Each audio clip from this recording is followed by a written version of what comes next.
Hey, what's up people? Michael here. If you want to partner your YouTube channel up, check out the link in the description. Is everyone here? Settle down. I said settle down. You have all been instrumental in helping to maintain peace in Usea as members of the International Union Peacekeeping Force. Until today. Earlier, our radar site informed us that a group of unidentified aircraft was approaching. Communication systems went down immediately afterwards. We are led to conclude that they have attacked the site. Here's your mission. It's possible that the Usean ceasefire agreement has been broken for the first time in over a decade. As of today, the Fort Gray's Airbase Squadron of the IUPF has been put on high alert. All members who have been ordered to sortie, fly there immediately. Find the unidentified craft, then use your weapons to round them up and force them to land. If the hostiles counterattack, then you will...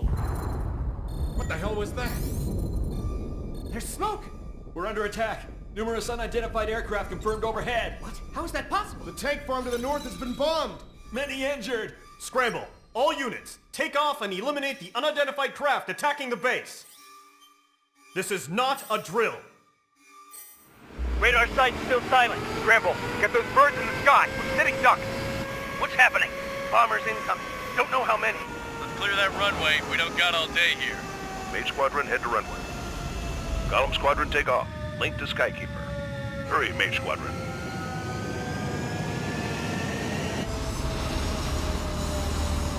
As of 1 p.m. today, the Kingdom of Erusea has declared war on the Osean Federation. As soon as the news broke out, enemy aircraft began bombing Osean territory, causing widespread destruction. The Air Defense Force has released a statement saying this violent attack was carried out by drones. They speculate the drones were secretly transported to Osea in shipping containers and launched remotely. The Secretary of the Navy has stated that the enemy was targeting naval ports across the country. According to the Secretary, all of the nation's aircraft carriers, including one still under construction, sustained severe damage in the attacks. We have yet to hear back from the department as to the fate of Osean carriers currently at sea. Hold on. I've just received breaking news. The International Space Elevator, which is being built in southern Usea, has been seized by the Erusian Army.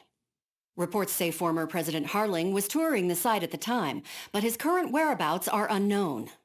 Our sources in government tell us it was Harling's policies regarding the space elevator that caused economic frictions in the area, and which ultimately led to this war. Located near Erusea, on the continent of Usea, the space elevator has been under construction for some time now. The Executive Office of the Osean Federation has declared a national state of emergency. They have ordered all its armed forces, including Usean peacekeepers, to mobilize and make the necessary preparations to launch an immediate counterattack. Ladies and gentlemen, our country is officially at war. Stay tuned for further updates. Breaking news from ENN. Osea launched an attack on the capital today, striking Farbanti from their aircraft carrier, the Kestrel II. After a brutal battle, the Erusian Air Force successfully repelled them. During the air raid, the Osean Air Force fired missiles at the city and managed to shoot down a number of Erusian fighters. Some of the disabled planes then crashed into residential areas. The world was screwed. 20 years ago, the Earth got slammed by an asteroid. Usea was on the wrong side of the planet and got hit. Hard. Refugees swarmed the Erusian Republic, the biggest country on the continent, plunging it into chaos. They were desperate and started a war, one they had no hope of winning. That's the war my dad fought and died in.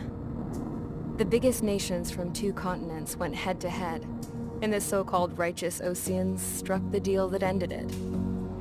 They fancied themselves the only nation that could bring peace and stability to the world. They even tried saving the Useans, still suffering from the disaster. That's how a space elevator, stretching way up into the sky, ended up being built in Usea, paid for by the Oseans. President Harling said he did it out of compassion for his fellow humans, but to the folks in Erusea, it looked like Osea was moving in to take over. Erusia went from being a republic back to being a kingdom. When they started this new war, they managed to get the drop on everyone. The second the declaration hit the news, Erusian forces took control of the space elevator without spilling a single drop of blood. President Harling was touring the elevator when it happened and disappeared. Then, while that was going on, the Erusian ships that were docked all around Osea released a swarm of drone fighters they had hidden on board in containers. No one thought they were capable of doing what they did that day. With pinpoint accuracy, they managed to take out everything that was military, and not a single civilian was hurt in the process. Osea pissed lots of people off with their huge military presence around the world. Erusia didn't have the same reach, but they could hit their targets faster and cleaner. And when all this was going down, I just so happened to be in my flying drag racer.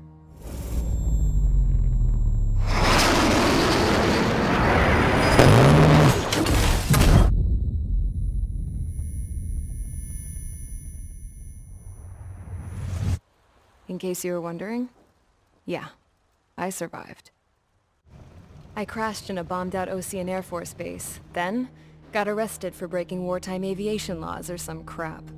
The world went from being at peace to being at war, all in the blink of an eye. I'm Princess Rosa Cassette-Delise of the Kingdom of Erusia. Today, Osean airstrikes have shattered the lives of countless Erusians. Their attacks practically leveled the school I went to. It is heartbreaking.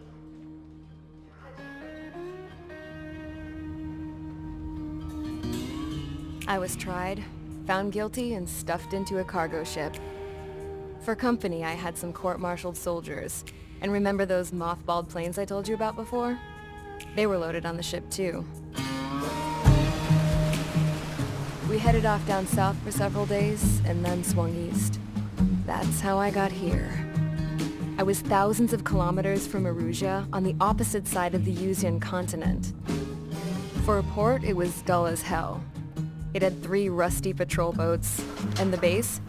The fences were topped with razor wire, the tower had a searchlight and machine guns, and a truck with a gun turret was parked in front of the gate. Its gun was aimed at the yard. This was a prison. This place looked like a full-on base, but half the tanker trucks were just big balloons, and the runways weren't even paved, just painted on the dirt. The whole place was just one big fat lie. The only reason I was here is because they knew I'd restored a supersonic plane. They wanted me to make something out of the mothballed planes they brought, that they could park on the fake runway. Can you believe that shit? So, I tried to escape. They found out, and set the dogs on me.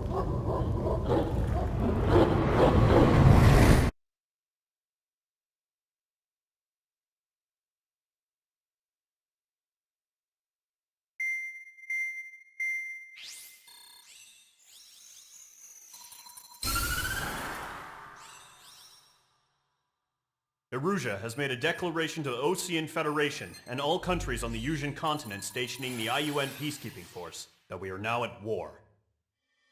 Right after the declaration was made, surprise attacks began around the continent that have inflicted major damage to our armed forces.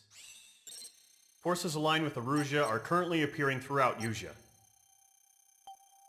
The combination of these forces has overwhelmed the majority of the continent, and they are now encroaching on us in the east. Additionally, the multinational space elevator has been seized by the Erusian military. After the previous war, the space elevator became both a symbol of peace and a valuable asset in the fight against growing energy concerns. Whoever has control of it will have enormous influence over the entire continent. We cannot turn a blind eye to this critical situation. The Fort Gray's Air Base Squadron has been entered into the order of battle to reclaim the elevator as an advance element. First, you will attack all hostiles coming in the east of Schofield Plateau to stop any interference with the Allied ground troops. The enemy has deployed several vehicles equipped with anti-air radar along the roads. You are to destroy them. They should not pose much of a threat. However, there is a high likelihood that the attack will draw more enemy air support. If that happens, fight them off swiftly and establish air superiority.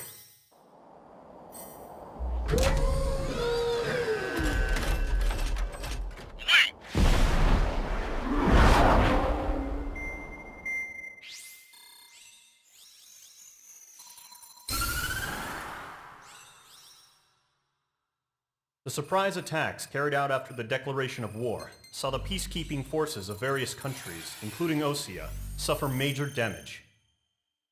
The ships moored around the space elevator and near Gandar Bay have been hit particularly hard. Numerous ships have been sunk and abandoned. Fortunately, our cutting-edge aircraft carrier Kestrel II was at sea, so it was spared from the attack. Kestrel II is now preparing to launch another attack against Erusia's capital, Farbanti. The aircraft carrier Vulture also managed to escape Gandar Bay safely. However, it lost all its aircraft, so it's sailing empty. Today, the International Union Peacekeeping Force reclaims its bid to the space elevator. The Fort Gray's Island Air Base Squadron will rendezvous with the carrier Vulture for a joint mission. The first objective will be to seize air superiority in Schoppenberg in order to secure a route for the support squadrons. The enemy maintains air superiority over Schoppenberg, so expect heavy resistance from enemy aircraft. There's more, so listen carefully. Right from the start of the war, the enemy has been deploying drones. They're using a new advanced type of drone.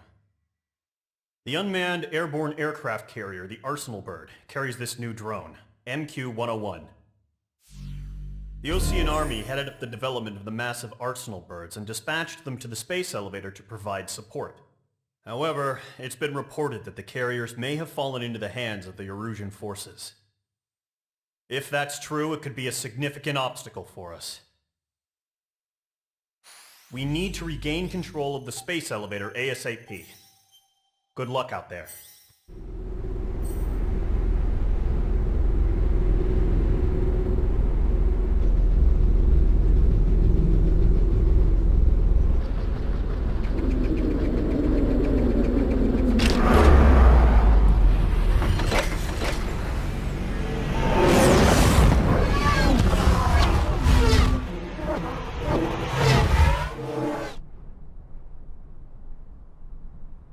Here he comes.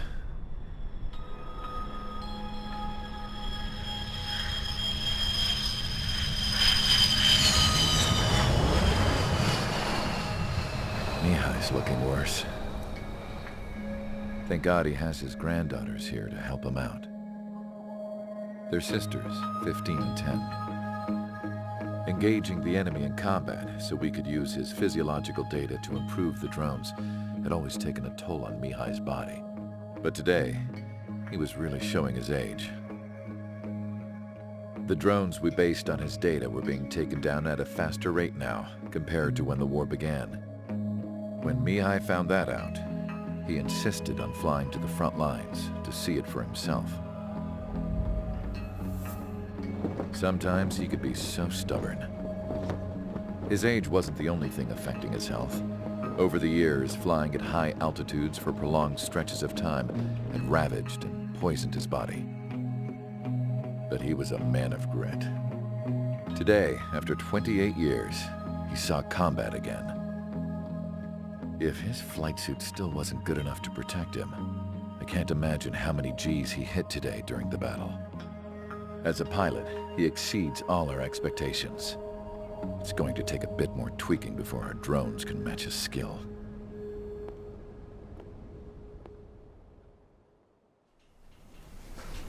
How penal is this penal unit, you ask? This place is a shithole. If you took the stink of all the corruption in the world, then corralled it all in one place, that would give you a pretty good idea of what the air smells like around here. We got all kinds of critters, too. Everything from flea-ridden guards, rabid dogs, and a mechanic doing the stretch for life. I can't forget the rats. Yeah, we got those. And some pilots who got their wings clipped, too. One's a great pilot, but a lousy thief. One's a gambler with no luck. and one's an anarchist with no balls. Their job here was to rev the engines on the fake runways. The idea was for Erusia's spy satellite to pick up the heat sig. Even though there weren't any real fighters here, it looked like it on their infrared. I bet you're wondering, if Erusia lost the war, how come they still have a spy satellite? Because someone over there was smart enough to train a bunch of computer nerds to hack into half of Osia's satellites. That's how come. Every now and again, I'd try to bust out. And every single time, those damn dogs would drag me right back. When I was in my cell, I'd hear this voice coming from the guards room. It was the Erusian princess rallying her people on the Erusian national broadcast. All us prisoners had become big fans of hers. You want to hear something funny? The guards were big fans too. I swear to God, every time she was on the air, they'd turn up the volume on the radio and sit there listening. I could see how someone like her could win the hearts and minds of soldiers and workers alike. When the princess said something, you could tell she meant every word. Lately, she'd been having more fun with her speeches, and that made her seem even more charming. You could say her charm was like a virus. Whenever she'd point out stuff that was wrong with Osia, the prisoners in here went nuts. Hell, if anyone knew how messed up Osia was, it was the prisoners. They'd shout, "Burn Osia down." No way am I just gonna sit here and rot away in this hellhole. Dark blue. Instead of building fake-ass planes to trick Erusia, I'm gonna build one that'll really take off. You can count on that.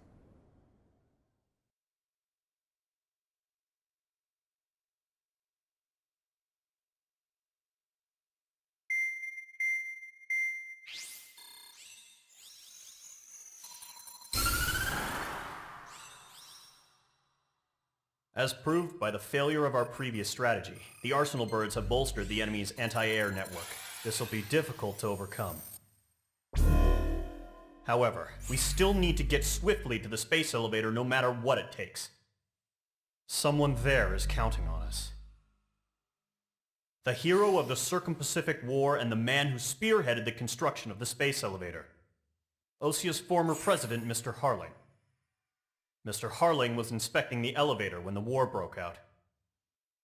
He's been classified as missing since the elevator was taken over by the Erusian forces. However, according to the latest intel, a military officer accompanying Mr. Harling hid him inside the facility. Both are waiting for a chance to escape. Enemy anti-air radar network has been set up around the space elevator. It's likely a large squadron would be detected. We will send a single aircraft through the network and send in a rescue team soon after. A number of anti-air radars have been set up around the space elevator. However, our reconnaissance suggests their network is weakest along the southeastern coast of Selatapura, so we can elude the enemy's observation. There are a lot of rain clouds this time of year. Flying through the clouds will enable us to stay hidden from their radar. If you happen to be detected by their radar, we will be forced to abort the mission. The lone pilot who will head up this strategy is you, Trigger. After you bust through, secure the rescue craft's landing zone by taking out the anti-air weapons. Gollum and others will arrive shortly for support. Provide escort for Mr. Harling's craft after rendezvous. Good luck out there, everyone. Entering operation area. Imposing radio silence. We'll radio you, but you are not permitted to make contact. Gargoyle 3 to Babel. Babel, roger.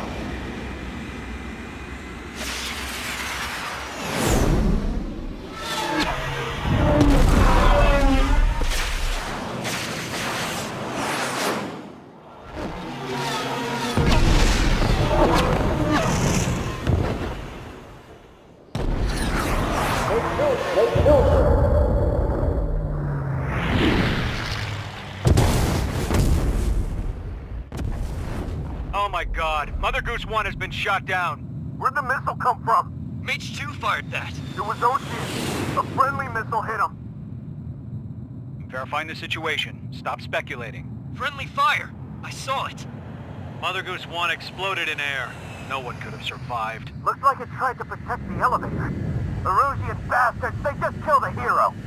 Mage 1, was it Trigger? Trigger was the closest. UAVs were crawling all over our objective. I told you to keep a goddamn eye on the hatchling. It must have been a mistake. Arsenal bird is entering. All aircraft withdraw immediately.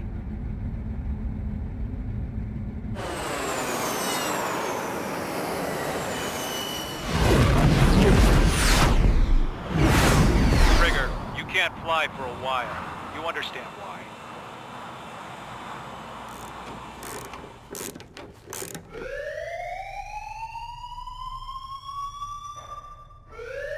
Bad news for us here at the prison. The enemy fell for our decoy base. With all the fake planes and trucks we had out, it must have looked to them like the Osean Air Force was about to go on the attack. Day after day after day after day, they bombed us. Osea didn't give a damn. We weren't soldiers to them, so go ahead. Bomb us. In their eyes, we were expendable. Worth less than the fake planes in the bunkers. No biggie. While I made fake planes, they had me put together some working ones. Then, some genius at HQ decided we should send it up, so the base looked legit. Thankfully, we had people to crew them. It didn't matter what we were locked up here for anymore. Top brass needed pilots, and criminals were all they had.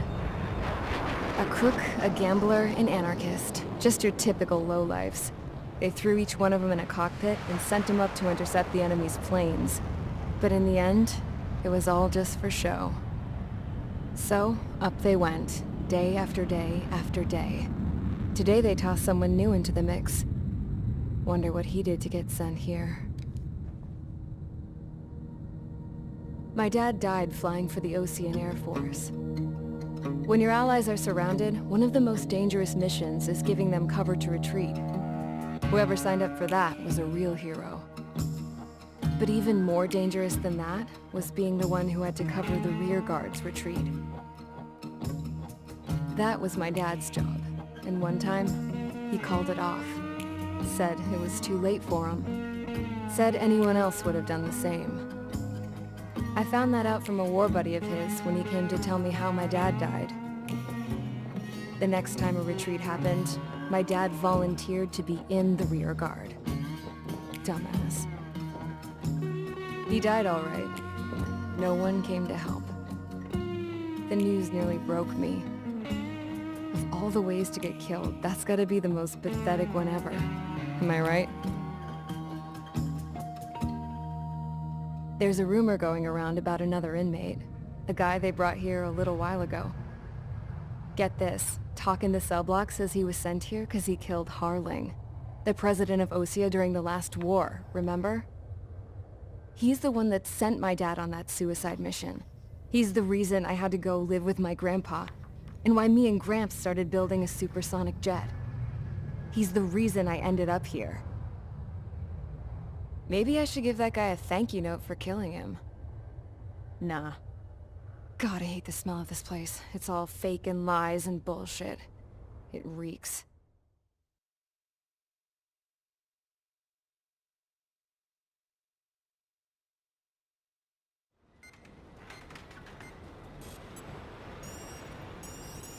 All right, guys, I'll let you in on some juicy info.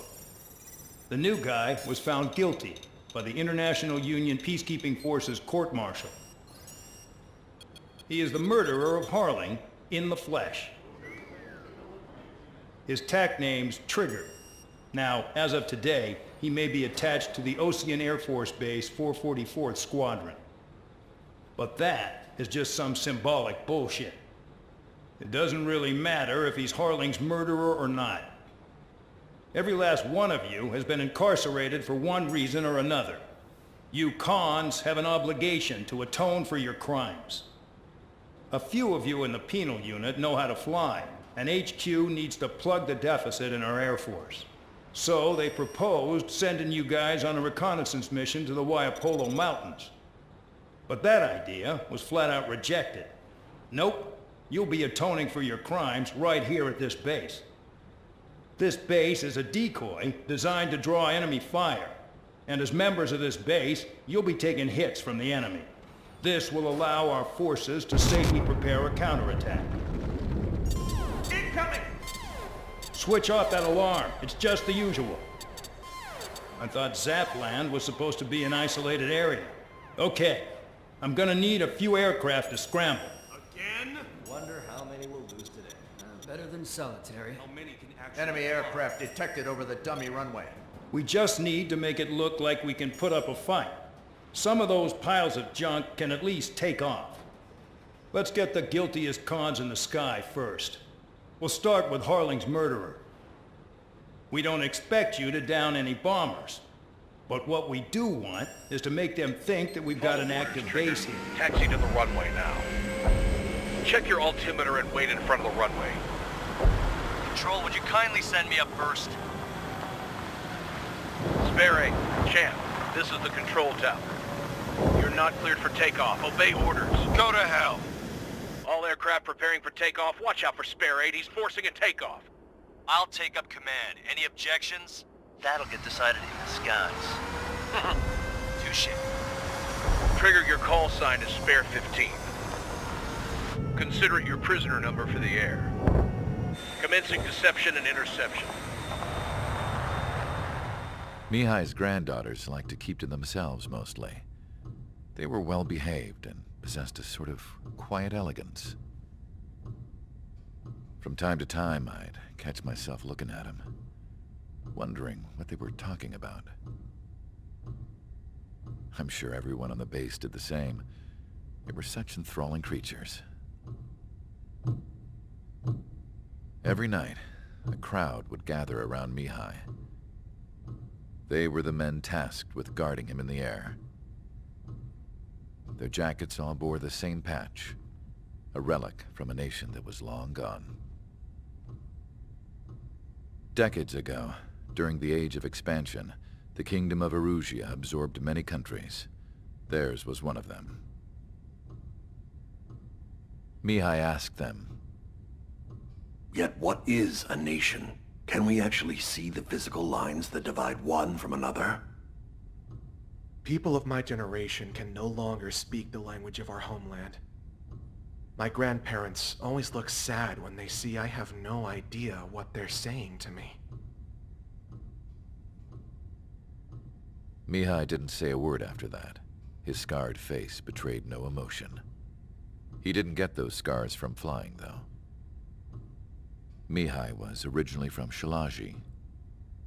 His real name is Mihai Dumitru Margarita Corneliu Leopold Blanca Carol Aeon Ignatius Raphael Maria Nikitas A.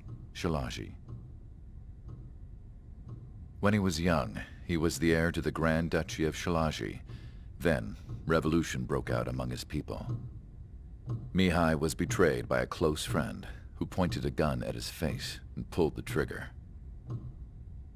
The revolution was successful, but the new country that sprang from it was annexed by the expanding Kingdom of Erusia. The Erusian royal family allowed Mihai's family to retain their title and noble standing in the new kingdom. But Mihai surprised them all by signing up for the draft like an ordinary Erusian citizen. He was then accepted into the Air Force Academy by order of the king. Mihai soon became an ace pilot. When the royal family was ousted and Erusia became a republic, he continued his service for the new regime. Test sites soon flourished. One day, a classmate of Mihai's granddaughter visited. I noticed the rose emblem.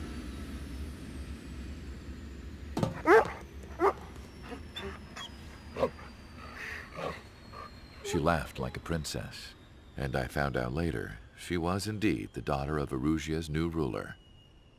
She was the connection to the royal bloodline everyone was looking for, the one to restore the monarchy. This new princess was truly a godsend for the Erusian people. If Mihai's granddaughters were like the moon, she was like the sun, around which everything seemed to orbit. Her face was so expressive. It's no wonder the people of this war-torn country instantly felt at ease when they saw her speeches.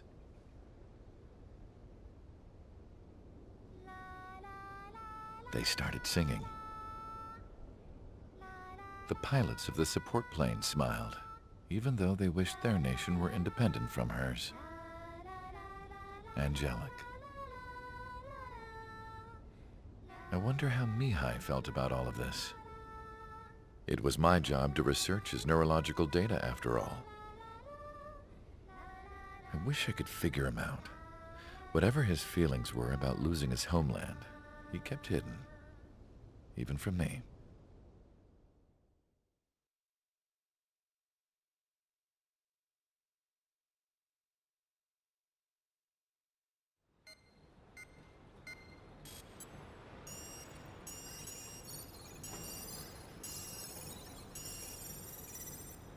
Your mission is to atone for your crimes by attracting the enemy's attention. First, I want you to head from the base to the desert region of Roca Roja to the northwest. And then second, you will attack the large Erusian base there.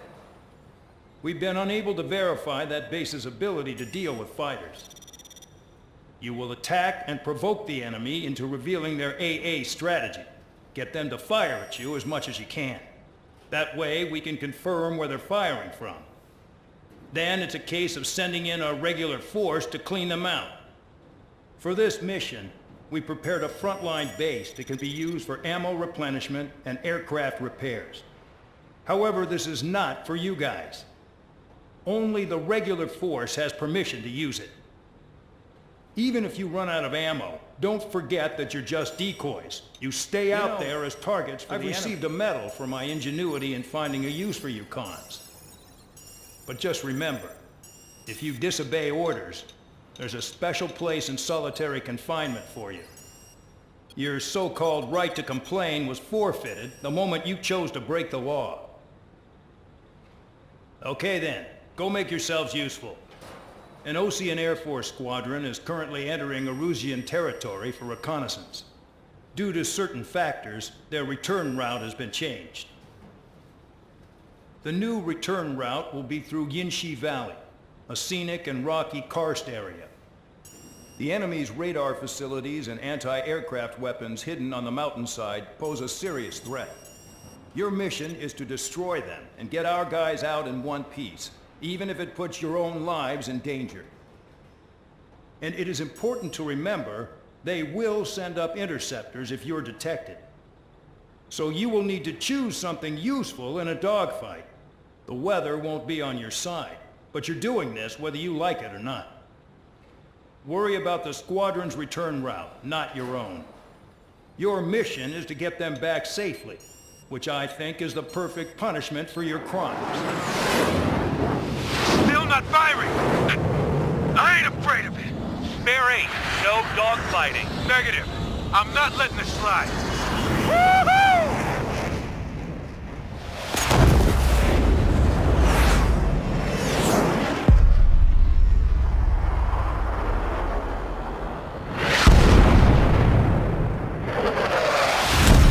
You could have done that sooner. I want to understand the enemy. I had a chance to talk to one of the pilots that escaped back here, so I took it. Apparently, 2 of our planes took the enemy on alone.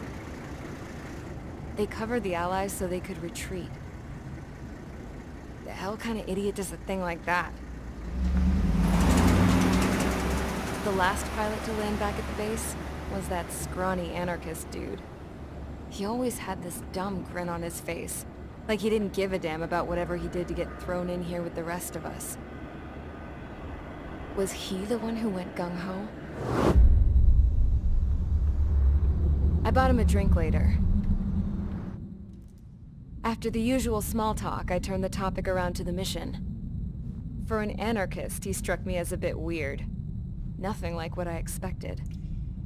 He talked a mile a minute and kept going on and on about library books. Not encyclopedias, those cheesy adventure novels you read in high school. Nothing against those. I like a good story myself once in a while. But I wasn't here to talk books. I remember that day well. Amidst the swirling clouds, a fighter squadron was trying to help its allies reach safety. He's pretty foolish, isn't he? I thought so too. Suddenly, a highly skilled enemy fighter squadron appeared and began picking them off at the edges. One by one, they fell right out of the sky. Although, I guess there was nobody around that was even more foolish to go to their aid then. So you simply watch things unfold from a distance. Yeah. I mean, who would have ever thought that I'd just go and follow him straight into the enemy squadron like that? After what felt like decades, I finally got to the info I was looking for.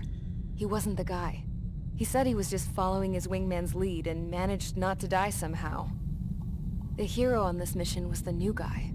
The one that killed Harling. How did you feel? I'm still kind of shaken up, actually.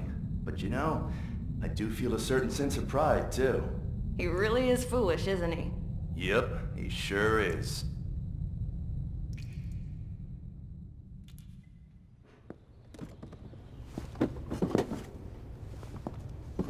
I went to the hangar to have myself a closer look at Trigger's plane. I knew that burnt smell. That's what happens when an engine's been driven to its limit. This pilot was a hot dog. From now on, I was going to keep my eye on this idiot. From a distance, though. I didn't want to get too tight with someone who was a better pilot than my dad. Even so, I decided to give this guy's plane a little bit of the old Avril magic touch. He needed all the help he could get.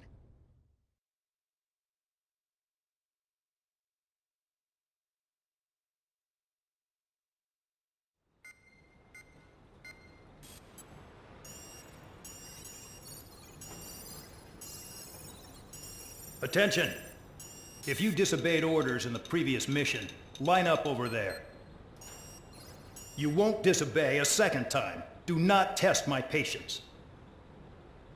The biggest threat to our forces is the enemy's enormous swarm of drones. In order for our forces to penetrate deep into Erusian territory, we'll need to clear a path. You will destroy the enemy's fuel plant. HQ has found evidence that fuel is being moved intermittently inland from a refinery at the harbor in Artiglio. It's likely they're supplying fuel for the various drone bases. Those of you whose food privileges were taken away already know how this goes. We silence the drones by taking their fuel. Enter via the estuary, take out their AA, destroy the fuel points on both sides of the river and their oil tankers. Remember, you're not bona fide military. You're expendable. It seems headquarters is starting to view some of you in the penal unit as a valid military force. Or at least that's what the rumors are saying. But that's bullshit. The only reason you're here is to atone for your crimes by carrying out missions. Well, you sit on your ass and get medals. You, solitary, now!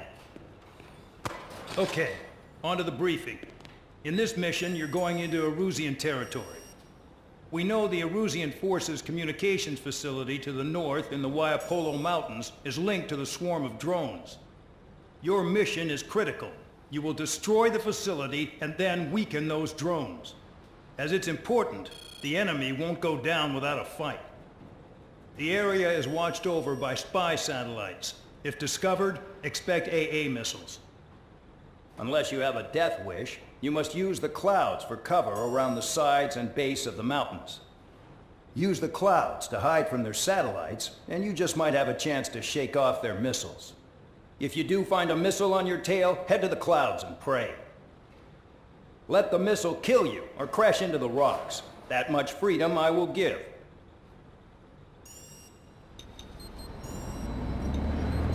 Suddenly, we were being treated like a regular unit. We've been ordered to pack everything up and move the base further inland. We even got a transport plane. The funny thing is, no one here remembers I've got a bum leg and, oh, that I'm not a soldier. Take a look at the map. There's an island on the other side of Usea our Marines landed on. The space elevator's not too far from there. They tell us the airfield's being used as a base to support the elevator. Not sure if I trust that intel. Anyway, the transport plane's gonna drop us there. without any fighters to cover us. Some genius thought we could commandeer the enemy's jets they left in the hangars, and use those to fight. Y'all aren't real soldiers, they said.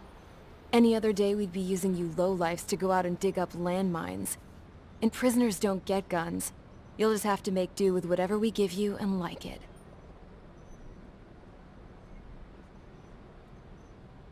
A phone. They don't let us prisoners near them. But with all the hustle and bustle of moving the base, they forgot to lock this one up. Looks like an antique. I lost my right for a phone call ever since I was arrested and locked up. It's trippy to think that I can just hook it up, dial a number, and talk to someone from my own country. Planning escapes ain't all I'm good at. I'm plenty good at remembering phone numbers, too. A little while later, I headed over to HQ. You must know. We did get a call direct from command.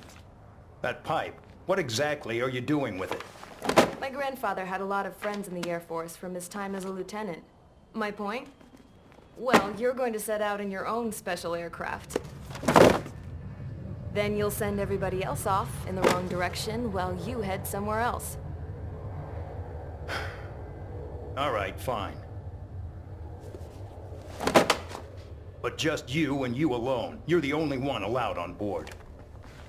Besides, there's only one seat left. I said cool.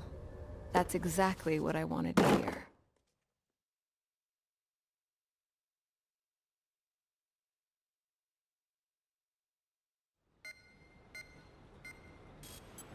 Attention, I've received a communication from the General Staff Office. It seems your ability to carry out missions has gotten the attention of the higher-ups. All of you have been pardoned.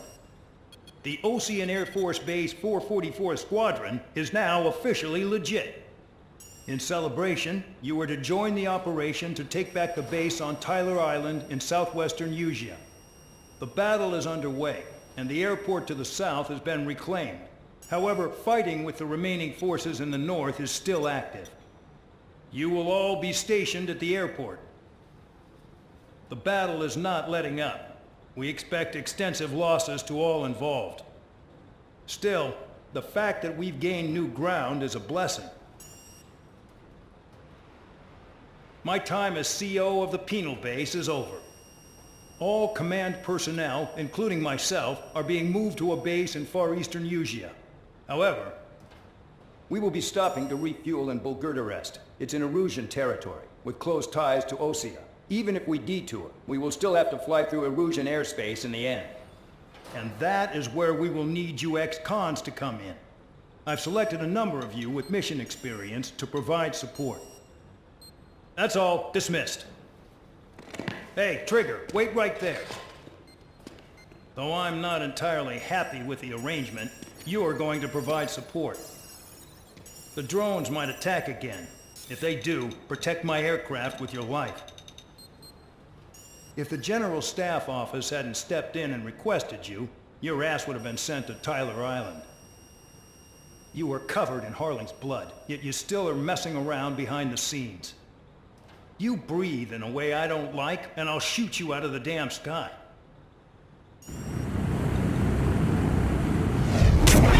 It closed in fast.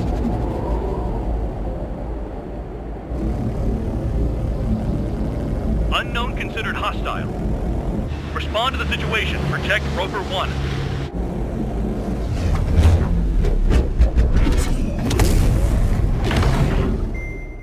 Trigger, Count.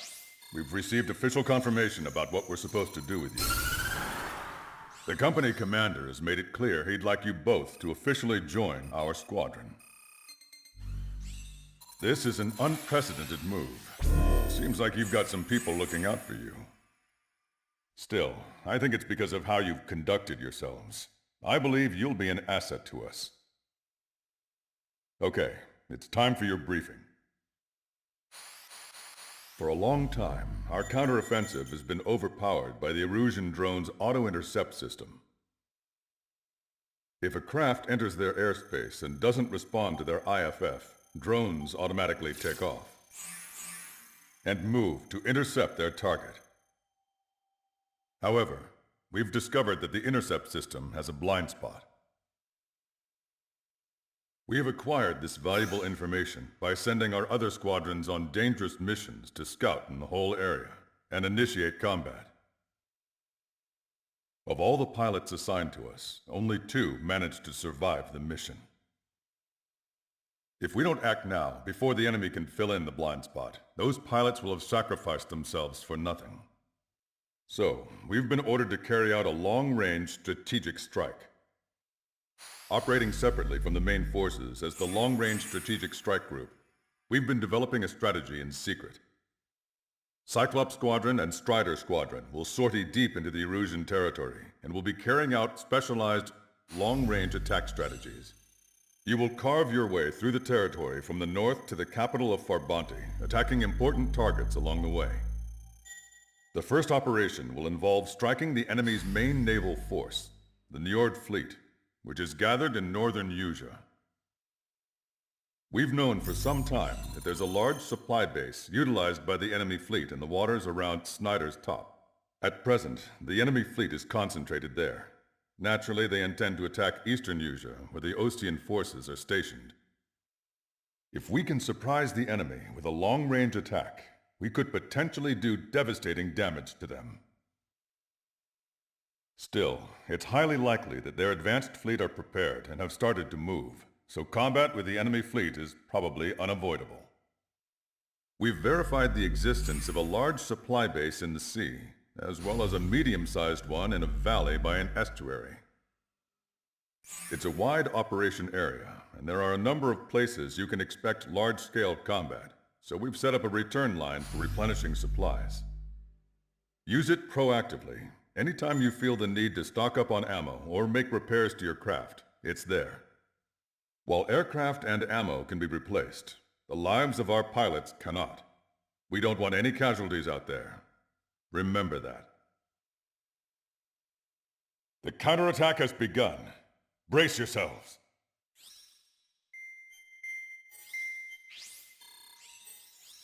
Our counteroffensive has changed the course of the war. However, the western part of the continent and the area around the space elevator still remain under Erusian control. As you all know, this is because they have those damn arsenal birds controlling the skies around the lighthouse. So, we're going to use Stonehenge for a long-range attack against the arsenal bird. In addition to helping to destroy the asteroid, Stonehenge was also utilized by the Erusian forces as a weapon in the Continental War. However, the majority of the artillery is out of action after an air raid by the Independent State Allied forces. When that happened, the main base was being repaired from the damage caused by the asteroid, so it managed to escape the bombardment. The Osean Army continued the repairs in secret and managed to reactivate its base systems.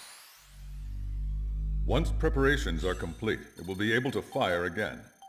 However, the officer in charge has yet to confirm whether it can be fired more than once. In other words, it is looking like we may have only one chance to be able to bring down one of those invulnerable arsenal birds. We're going all in on this one plan. The Erusian forces have detected our movements and are marching on Stonehenge. The arsenal bird is closing in, but if our operation goes as planned, we should be able to shoot it down before it reaches the operation area. We've set up strongpoints we call menhirs around Stonehenge. Provide them with air support, while keeping air superiority. Our mission is to protect Stonehenge until it can shoot down that monster bird. If we can shoot down even just one arsenal bird, it will significantly reduce the scale of the enemy's air defense network. Stonehenge is our only way of bringing down an arsenal bird. Missing is a luxury we cannot afford.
downtown, in our capital.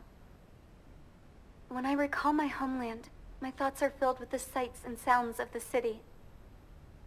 But home means something different to each and every one of us. Therefore, I've decided to visit every place where our citizens call home. The Kingdom of Erusia is a land of diversity. Each region has its own unique and special culture.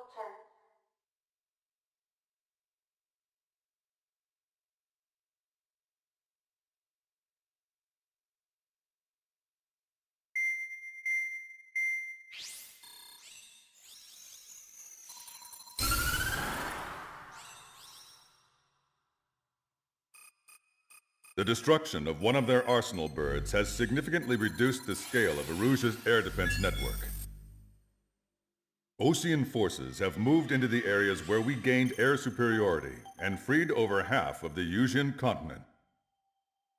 However, Erusia is feeling the pressure and is reacting by attempting to activate the ballistic missile base in the suburbs of Sierra Plata.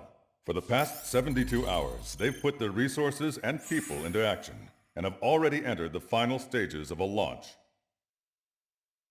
The missile silo is deep underground. To destroy it, we'll need a bomber to drop a huge deep penetration bomb in a precise place.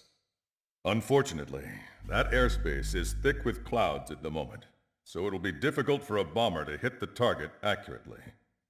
Normally, we'd wait for the weather to clear, but with the situation being what it is, we don't have that option. So, we will be the bomber's eyes and find the missile silo. You'll all be equipped with targeting pods instead of special weapons.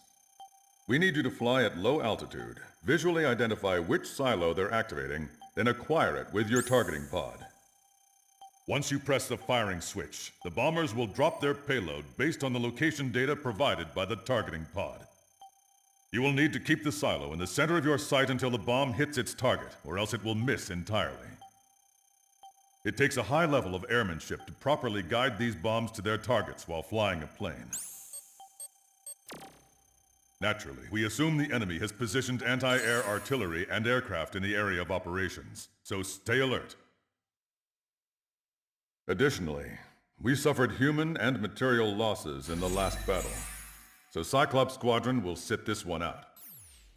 Trigger, it's up to you to make this work with just Strider Squadron.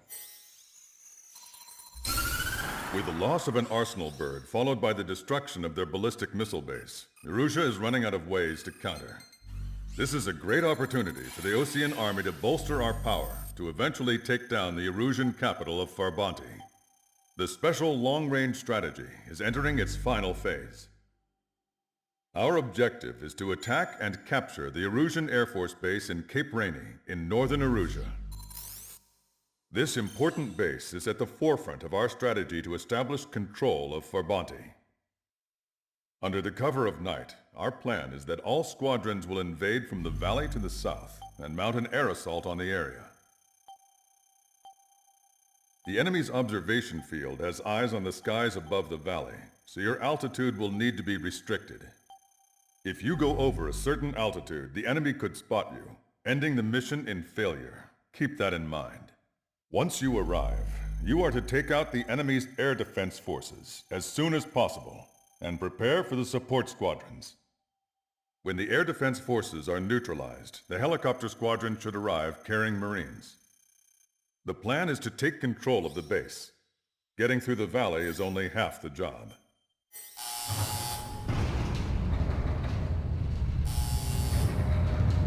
Mihai's second sortie was designed to calculate how his physiology changed under the stress of combat. My job was to compare his performance as a pilot now to when he was younger and understand how his skills evolved.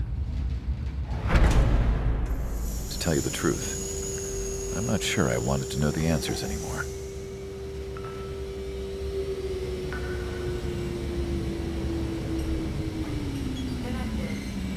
For a man his age, Mihai's body was unbelievably resilient, remarkably flexible. His reflexes were as sharp as they ever were. Still, after all those years of flying in the outer layers of the atmosphere, even someone as strong as Mihai wasn't immune to the effects of the strain. The human body is fragile, It was not meant to handle the excessive amounts of radiation that constantly bombarded the stratosphere. For Mihai's second sortie, we used a flight suit that was still untested. He seemed fine on takeoff, but by the time he landed back at the base, it was clearly a mess. He got caught in a surprise dogfight with an especially stubborn enemy. It took a while for Mihai to bring him down. Suspend mission. The suit was ineffective. According to the data, it wouldn't let him fly to his full potential. A new flight suit was made to my exact specifications. When it finally arrived, Mihai's granddaughters glared at me with their disapproval. They blamed me for the pain their grandfather had to keep enduring. But Mihai remained stoic. He wasn't the type of man who cared about anything that happened here on the ground. I wasn't worried about it. I was confident the new suit would protect him thoroughly so that he could maneuver his plane any way he wanted. The moment he took off in his new flight suit, I realized what I had failed to before. Right after takeoff, as the wheels retracted, the plane suddenly arced up. It accelerated so quickly. I had never seen a plane move like that before. Mihai hit the high G's multiple times before disappearing into the blue. The support team couldn't even keep up. And then I knew. I understood why he never seemed to care about restoring his stolen country back to its former glory, and why he didn't seem to care about anything that happened here on the ground. Of course, Mihai's kingdom was the sky.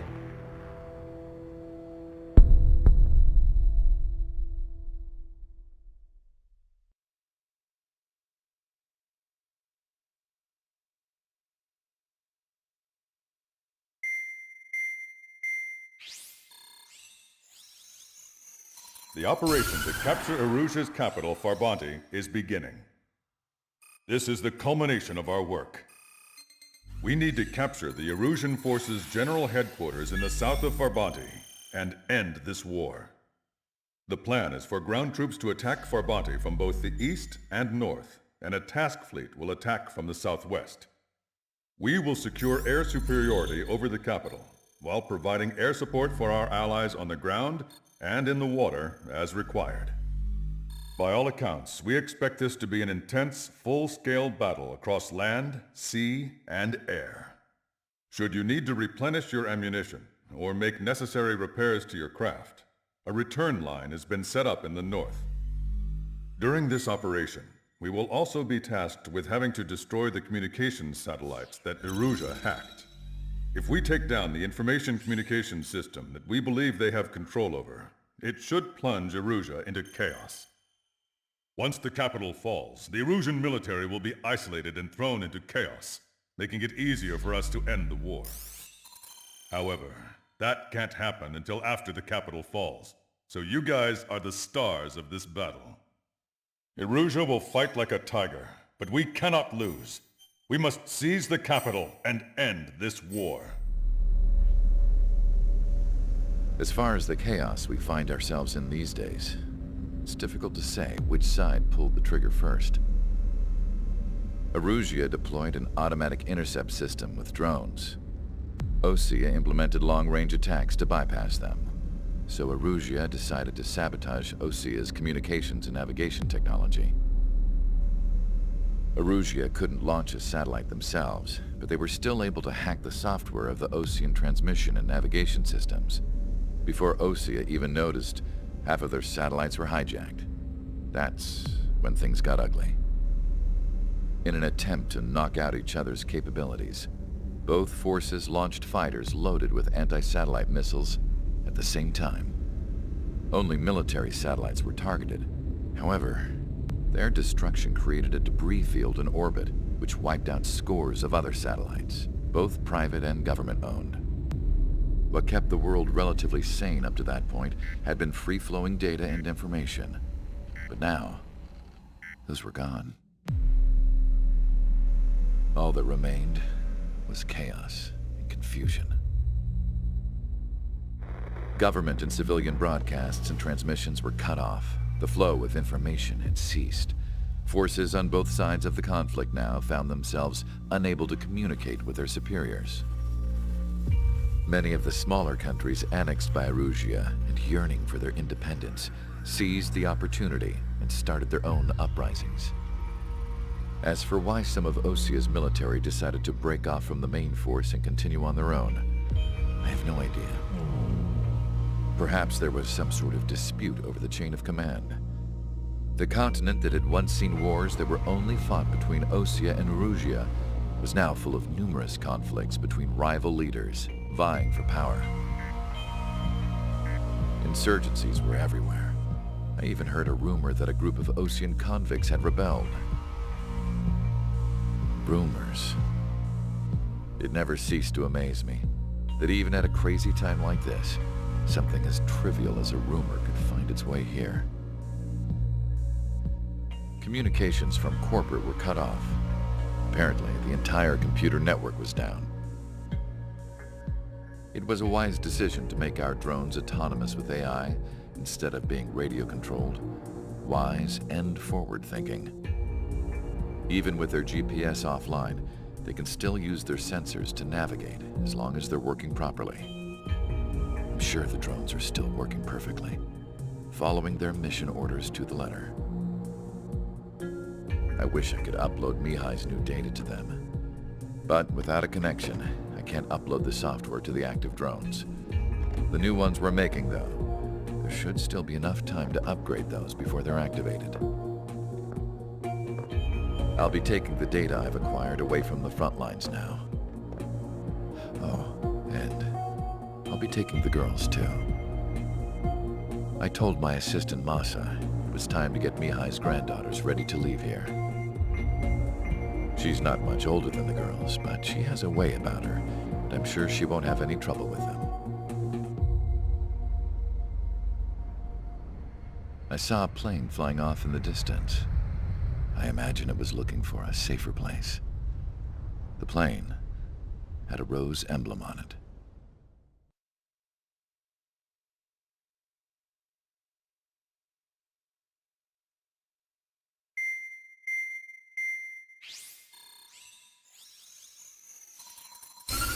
Erusia's communication networks have been down since their satellites were destroyed. Unfortunately, we are experiencing trouble too. All of Erusia has been affected, and we don't know when things will be back up and running. We're not even sure if this is Erusia's doing. Still, we will follow the strategy that was originally planned, and move on to the next operation after liberating Farbanti. Let's get to it. Since the war began, we've been receiving communications in secret from an officer in the Erusian army. With the capital under our control, Erusia's radical element is losing support quickly, affecting the balance of power. HQ is thinking of using the military officer as a way to gain leverage to settle peace negotiations. The officer is currently hiding in the outskirts of Anchorhead Bay, having joined up with support dispatched from the Osean army. The plan is that they'll take a standard vehicle to a rendezvous point at a harbor in the east part of the city, where a helicopter will be waiting. I would like the new Strider Squadron to provide escort for the officer. Cyclops will remain at the base on standby to serve as defense. With the communication network currently down in the capital, I very much doubt Erusia will be able to mount a regimented counterattack. However, it is likely that Erusia's intelligence department and the remaining forces who are aware of the officer's movements will interfere. Keep a close eye on the officer and make sure he stays safe. Our victory in Farbanti has given us a golden opportunity to finally end this war. Be safe out there. Take note that our satellite-based IFF has become unreliable following the recent communications failure. As such, target ID will be done by processing the images from the infrared cameras on your aircraft. Objects will initially appear as unknown on your HUDs, but will be ID'd once you close in on them for a set period of time. To the unidentified Osean craft, this is Captain Carl of the Osean Army. Are you here for the escort? You're not the squadron I was expecting. Are you really friendlies? Over. This is Longcaster. Airborne warning and control system for the Ocean Long-Range Strategic Strike Group. Captain Carl, they're on our side. And those two pilots we've heard about must be here too. Okay, I hope you're right. The island we went to was supposed to have been secured by the ground forces. They hadn't gotten a handle on things by the time we got there, so now we were stuck in the middle of a half-assed campaign. My job was to get the planes ready for combat, making repairs and handing them over to our troop of cons. Thing is, the enemy still had the hangars. The comms were still down, so none of us knew what the hell was going on. The last transmission I heard before everything went to shit was that some prisoners from an Ocean military penal unit rioted and managed to escape. They stole some jets and now they were flying around, taking out their former allies left and right. I wonder if any units like ours were out here, creeping around. Hearing the Ocean jets firing at each other overhead chipped away at morale. Since the radio was out, it was quiet. I liked it better that way. All I heard was the gunfire. Here we were, walking around carrying rifles. We were pilots, damn it. Friendly fire will probably kill us. You know things are desperate when the guards that used to lock us into solitary are now telling us it's better we all stick together. I guess they think our odds of surviving this war are better that way. After walking for miles across the battlefield, we came across the wreckage of a plane. Passenger, not military. I knew that rose. It was an Erusian liaison plane. The guard's dogs smelled something and took off. They led us to a cliff. And the bodies. Today, I lost everything. When Osea attacked our capital, my father, a man who was never really suited to being the king, was killed. I was to be flown out of the war zone to safety, but the plane was shot down by rebels. The entire crew was killed in the crash. Soldiers appeared and one shot at me. My dog went after him and shot him to pieces. He was my best friend. After all those speeches I gave about working together for peace, I thought everyone felt the same as I did.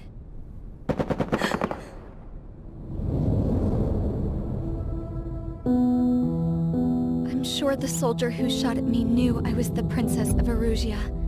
He was Erusian too. More soldiers have come.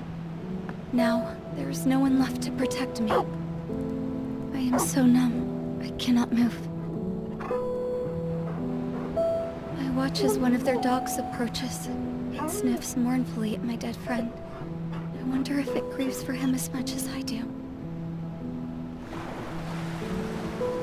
I can barely think. I feel weaker by the minute.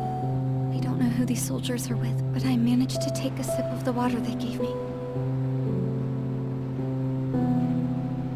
How long have you been here? Somehow, I muster the courage to answer the woman's question. I tell her I've been there 3 days. They gather around me with grim looks on their faces. What would they do if they knew I was the Erusian princess? After searching the cockpit of the plane, the woman who spoke to me before came back to me. This is an air-to-ground tactical radio. It still works! I noticed she walked with a limp. She knelt down next to me and asked her companions to give me some food. And then, very softly, she said, You see, I used to listen to your broadcasts, Your Royal Highness. Just what did you see here?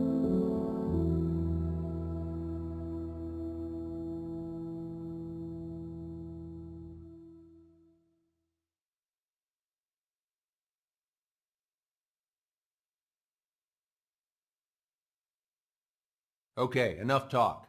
Your opinions have all been taken into consideration. Beyond the seizure of Farbanti, which is important, and supporting the Erusian officer. At this point, I just don't know what our strategy is, or what our mission will be. Radio communication is still patchy for both the military and civilians, so we're getting zip from Mission Command about our orders. Still, with countless Erusian forces in the area, it's too dangerous for us to stay around here waiting for a miracle. Now, regarding Count's suggestion to think about self-defense, I think we should make a break for Tyler Island. It was a large Osean base before the start of the war. Count says his previous squadron took part in an operation to seize control of the island. It has the only base that will get us to the space elevator without refueling. It's also a transport facility for supply ships that provide drones and ammo for arsenal birds.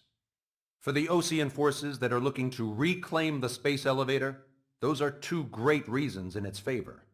If everything went according to plan, the base may already be in Allied hands when we get there. Though based on what Count told me about the island operation, it won't be easy to seize control. If the ground troops have managed to open the bridgehead, the transport route to Osea for supply ships should be available. With so much at stake, I can't imagine Erusia just giving it up without a fight. Things could really have gone bad. Even if there are enemies left, they should be pretty easy to suppress. I just want to go home, man. Me too. With that look on your face, Trigger, I know exactly what you want to do. If Trigger's ready to kick ass, then so am I. Damn straight. We're with you, Trigger. It's decided then. Let's get all the aircraft and haul ass to Tyler Island. Although we can avoid the Arsenal Bird's anti-air network, there's still remnants from the Erusian forces. I want to get to the island without getting into any unnecessary combat. Pick a fast craft and fix it how you want. Pack for a long trip, but remember, if you drag your ass, you'll get left behind. We found a boat, then sailed away from the island. We had to. We didn't belong there. The new guy's name was George. I noticed when the anarchist said his name, he said it with a thick Belkan accent. How did you know that he was from Belka? Well, both my parents were from Belka, so... You never told me that. They say that Belkans are known for their conspiracies. That's just a stereotype. Now, I simply stated my honest opinion and was thrown in jail for it.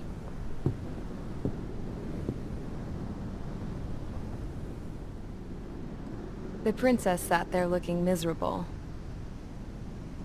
That was a dumbass stunt she pulled back there, but it got us on this boat.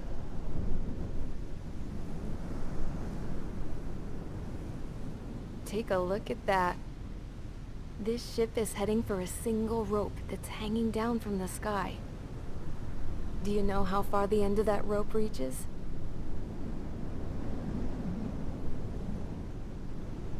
Outer space. No. It is a direct connection to the very potential of mankind itself. Or at least it was until war erupted.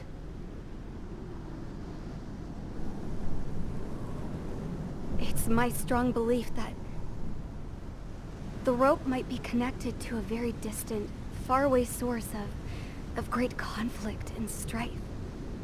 Even long before the war, the whole world started falling apart once Harling began trying to build it. I often wonder what was going through Harling's mind when he was trying to destroy the very thing that so many people were sacrificed in order to create. Sacrificed? What do you mean? Have you seen all of those countless old space shuttles on Tyler Island that are no longer in use? Yeah. I always thought of them as a good source of scrap. They're an obsolete technology that was abandoned during the construction of the space elevator.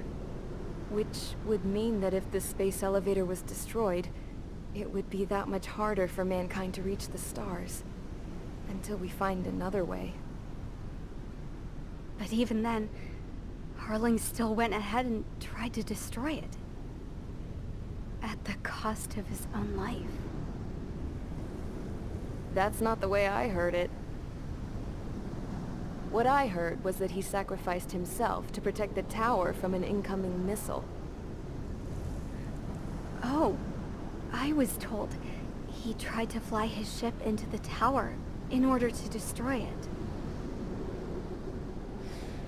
I wonder which story is true, Your Royal Highness. I don't know. Looking at it objectively, it's reasonable to believe that Harling had both options before him. When it comes to which one you think he took, I guess it's like a mirror. Yes, it is. It's like a mirror looking into your own soul, based on whichever choice you believe it was. At the moment, though, I can only see darkness.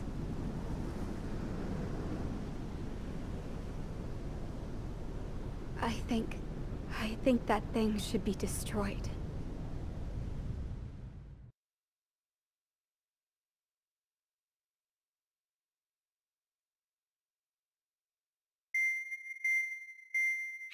It's time for the briefing. Although, since we don't have any contact with HQ, it's not like this is an official mission. Anyway, it looks like the seizure of Tyler Island and the relief from Osea have been postponed. In the meantime, we just have to do what we can to survive. Since losing its capital city of Ferbanti, Erusian forces have separated into smaller, autonomous factions. It looks like Erusia's largest force and leading faction will pass through the area around this base. The space elevator is significant to them, so they're probably heading there. Should we intercept? Why? I doubt they're going to start a fight now. Our top priority should be to get home. Let's go already. Yeah. It's not like we have the supplies, power, or even a real reason to put up a fight. But, what are we going to do if they bring the fight to us? We need to be ready to push them back. If we head inland from here towards Erusia, there's an old castle that's been converted into a stockpiling base. Shalaji Castle. It's currently occupied by some of the Erusian forces that broke off, but we need ammo and fuel. They appear to have converted a freeway into a runway, so we can expect them to have the capacity for air combat. But they'll be easier to handle than Erusia's lead faction. Well, we can't use all our aircraft to attack. The transport carrying the stolen supplies needs support. Okay, Strider Squadron. You head out first, and neuter the dogs at the stockpiling base. Rendezvous with Cyclops Squadron, who will bring the transport. Then we bring the supplies back to this base. Got it. Aircraft are our only threat. Sounds good. We'll make it. We're all gonna fly home. Together.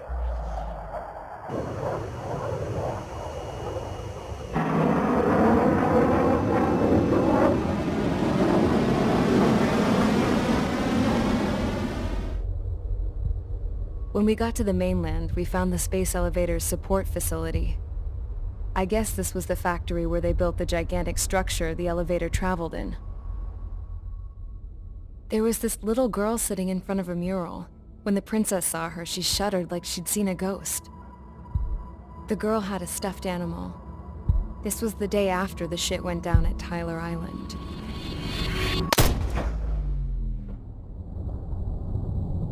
She walked right up to the princess, took her hand, and led her into the factory. One thing's for sure, they knew each other. The factory'd been converted to a production line for Erusian drones. It was fully automated and chugging along, making drone after drone after drone. Once they got inside, the princess stopped and just stood there.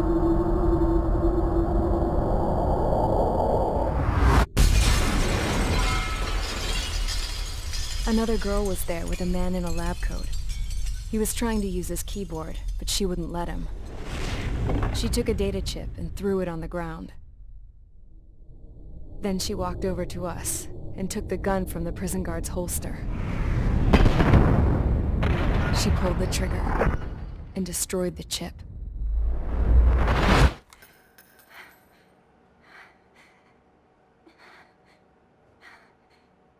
Later, I found out that the girl with the gun and the one with the stuffed animal were sisters.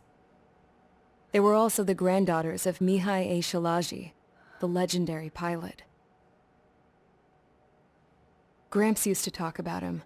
He said Mihai was the top ace from 2 wars ago. Know any Belkans? 'Cause this guy was a Belkan, and they love to stir shit up. Pitting nations against other nations is a particular favorite of theirs, along with developing hyper-advanced technology. That's right. I'm Belkan, born and raised. My country is gone now. Rather than surrender to its enemy, Belka detonated 7 nuclear weapons on its own soil. My people scattered around the globe, living in the shadows of other countries. We had a new purpose: to breed wars. The theory was that through war, we could achieve our destiny and our revenge. I had just finished inputting Mihai's data when his granddaughter came in. She destroyed the only copy I had of the information I squeezed out of him. The girl loved Mihai. No one knew more than her just how hard I pushed her grandfather for that data, how much I made him sacrifice in the process. I promised his granddaughters that his efforts were not in vain, that it could end this terrible war. But in the end, it only caused more chaos and despair. We were responsible for all this damage, all this tragedy. Now, we were going to pay for it. The Erusians, once our allies, would see to that. I had lost the drive to continue my work, even before I noticed Mihai's granddaughters eyeing me with suspicion that one day. I should have stopped then, for all our sakes. Mihai's granddaughter tossed the gun aside. She said if she resorted to killing, she'd just end up like the rest of us. And by us, she meant everyone, including the princess. Like me, the princess was afraid to look into the girl's eyes. She knew that by encouraging her people, she kept the war going. Mihai and his granddaughter were victims of it, and now, they too were paying the price. Is this for Belka? Or for Erusia? My grandfather had only one wish: to continue soaring through the endless skies. That was the only place where he felt alive. But I don't even have a country to call home, let alone the sky. The Black Forest, the lake, they are no longer mine. Even though those lands were once cherished by my late mother. We have to learn to put that sense of nostalgia behind us and behave like mature adults. My homeland. She's right. It feels so far away now. The woman with the rifle approached me. She was focused on more pressing issues. I checked the computer. All of the data on the legendary ace had already been installed. No, I pulled it before it was completed. However, there are 2 aircraft that are already scheduled to be manufactured based on that data. We must destroy the factory. This isn't the only one. There are more facilities just like it, and the 2 planes containing the data will be manufactured at one of those facilities. So, this place runs on solar power that the space elevator generates, right? How about the others? We can destroy the space elevator and cut the power to them. First things first, let's take this one out. I'll show you which locations to target.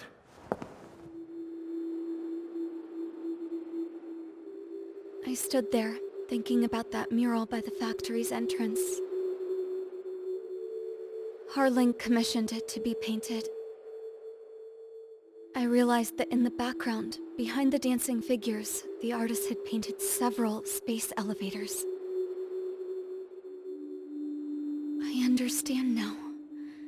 The space elevator wasn't designed to exploit Erusia after all.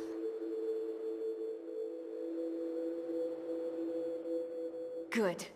And afterwards, We'll bring down the space elevator itself. No matter why it was built. Right now, it's the root of this chaos. I wonder... Yes? I wonder... which path you would choose when looking at Harling's mirror.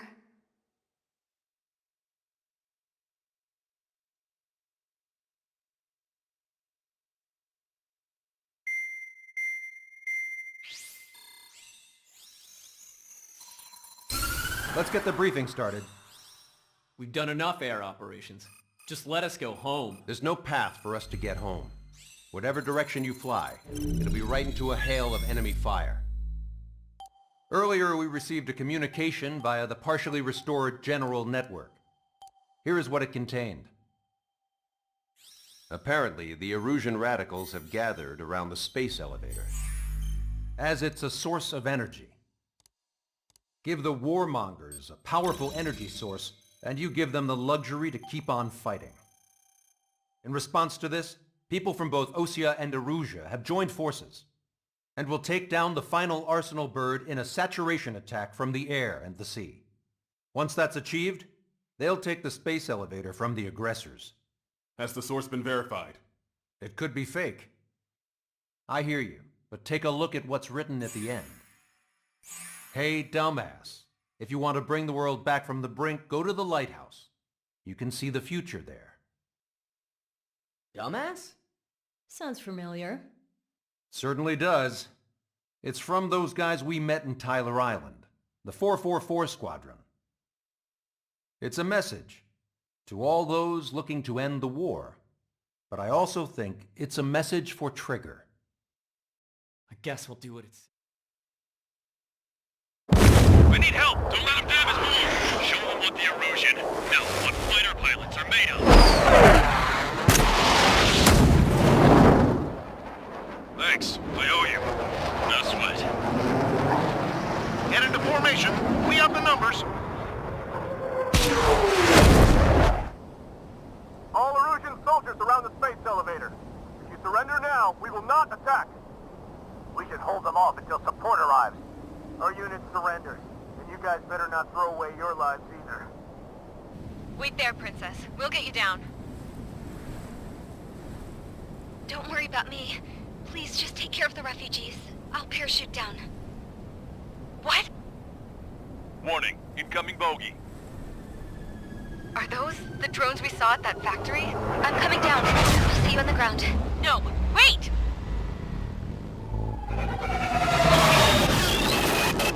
Enemy on my 6! Those guys are bad news. Trigger, boss, do something! Strider 2, missile inbound! Cosette! What? This isn't the time for that! Cosette! Avril, they're headed this way. Get the refugees to safety now. Strider 2, you're hit. Are you alright? Still breathing. I won't be flying much longer, though. There's an Ocean carrier a few kilometers to the west. It ran aground and was abandoned. It won't be easy, but it's the only place you got. Trigger, escort your wingman. Let's get to that carrier. That's all we can do.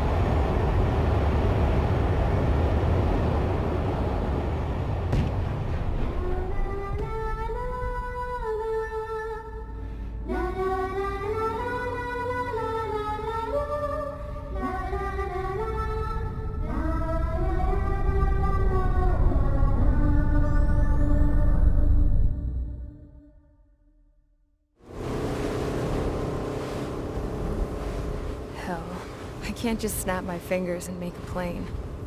Believe me, I wish I could. Right now, we needed one. Bad.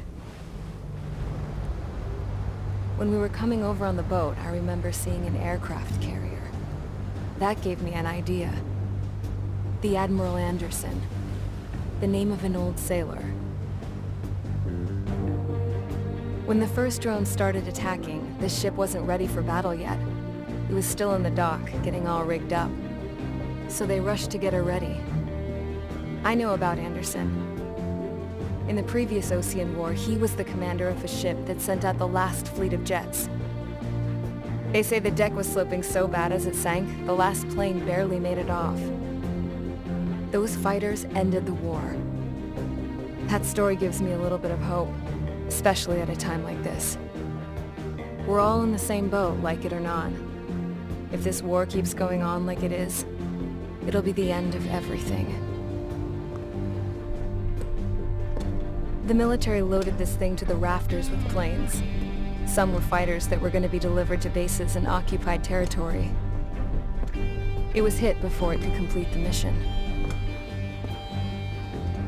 Jackpot. The hangars were loaded with goodies. This scrap queen's got work to do.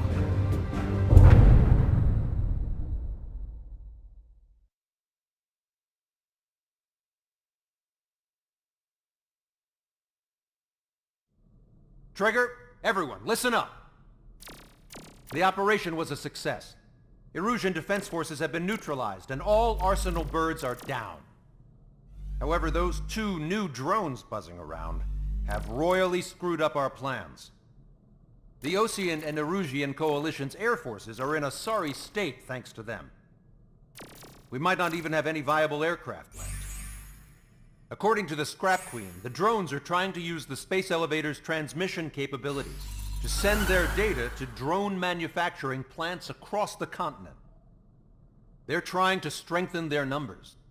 What's worse, their data contains a depth of war experience, so the newer aircraft will be more tactically advanced.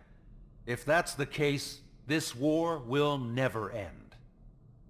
We need to take both drones down no matter what it takes. We'll do it so we have homes to go back to. Well, the Scrap Queen's on our side. She says she can make any aircraft fly. This is our final mission. Trigger, let's go. We've got a goddamn war to end.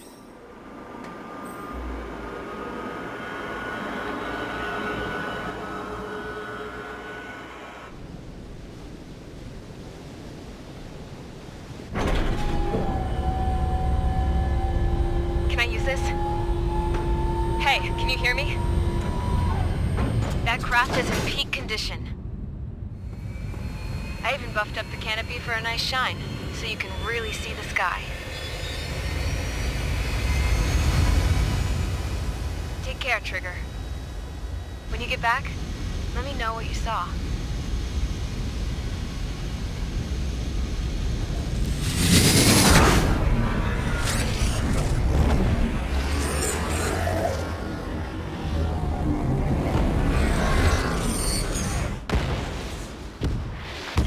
Down. Radar signal is lost.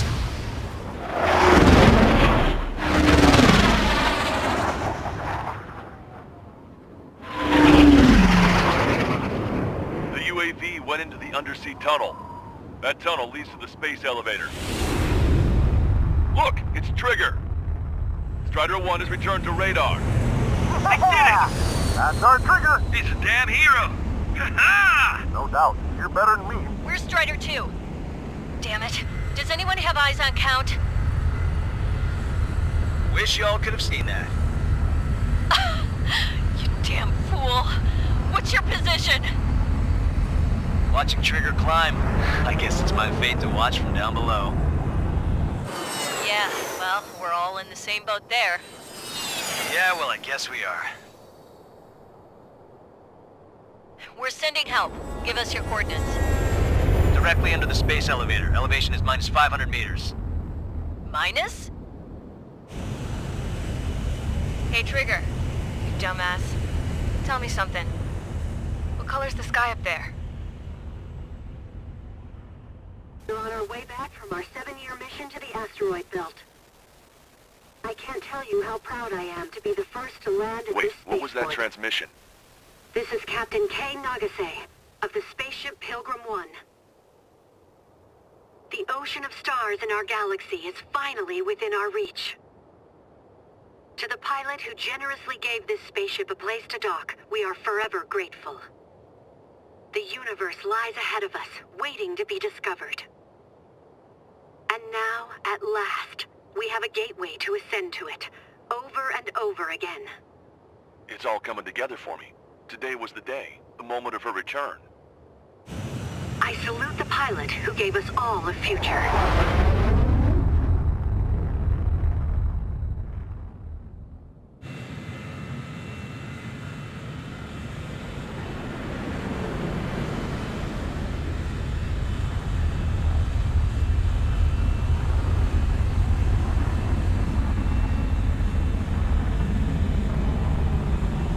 To skies unknown, the path to mankind's vast future remains standing, Granddad.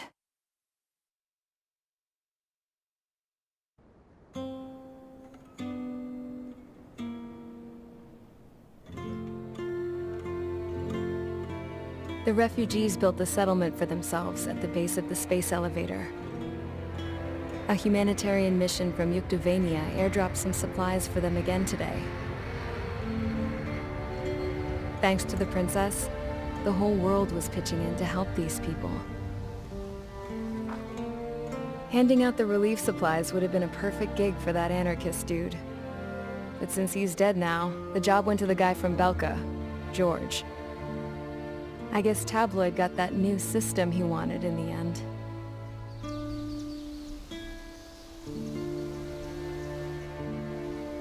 Mihai's granddaughters are helping out too. Mihai. That cranky old geezer's here with us too. I never wanted to create anything, and now here I am, clinging to life. Watching as my grandchildren and their generation make a new future for themselves and the world. Is this my punishment then? All I do is lie here, wasting away. I'll never know the freedom of flying the open skies ever again. I've been grounded, and my wings have been clipped. You know what having peace in the world means? It's being able to die in your own bed at a ripe old age. Peace is what those girls are working so hard for here. We got a bunch more refugees today. And the princess? She's looking to the stars. Dark blue. To the heavens and beyond.